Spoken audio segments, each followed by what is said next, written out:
And the young men too. I mean, obviously you have to pick the right man. I think they all have. All of us are easy. It's easy to pick talent, but the guys that embrace the intangibles, the commitment, the discipline, making sacrifices, giving up something to get something. I think in a young person's life there are so many distractions that could become obstacles if they do not discipline themselves and learn how to make sacrifices, stay away from those things.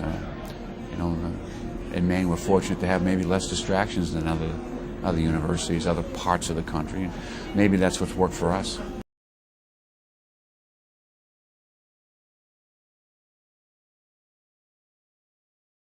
That was a great moment for us, especially in the fact that we'd been on a 6-game winning streak and then lost our final game to New Hampshire in the snow and in a great football game in the last minutes of the football game. It was really a downtime Saturday after the game. In fact, I never felt hurting for words walking off a football field as I did that day. And I was fortunate somebody tapped me on the shoulder from up above and said, "Keep them up. There may be a chance." So when I got in with them, I really kind of just said, we're going to get the call. We're going to get the call. We're a good football team, and kept that alive with them. And I think it took them up a little bit, but I think most of them saying, "Coach, you're full of crap. It ain't going to happen." But we did have enough, I guess, of a feeling because of other things that happened overnight to gather the guys up on Sunday and hope, And when we got closer to the event, even felt even more assured that we were definitely going to get a call, Pat. And when it happened, it was good.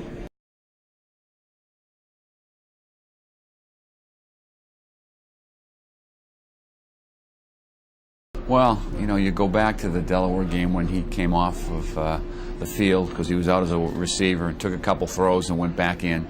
But he'd also made 2 tackles on special teams and caught 2 passes, and he'd done so many things, punted for us. That Mike's a football player, and Mike's best quality is his leadership skills. And because of who he is and what he represents, I think we have cultivated our offense to fit his strengths.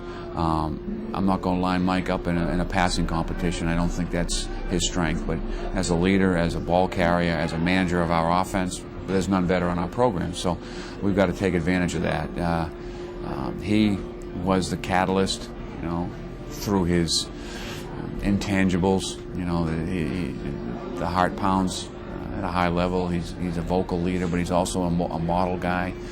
And he really inspired his teammates last year through that 6-game winning streak, and that's the kind of thing we've embraced as a coaching staff, and molded our offense around that, so that Michael gets a chance to do the things that he's best at. And we changed as an offense last year, anyways.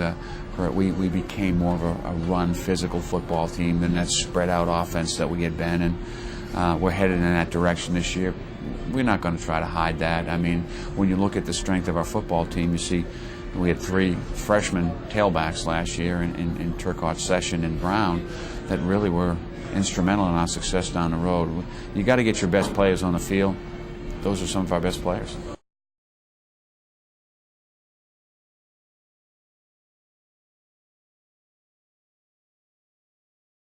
Well, it's almost a reverse of 2 years. Last year we had to replace the offensive guys. This year it's the defensive guys, and that's what happens in college football. Guys go and graduate and move on.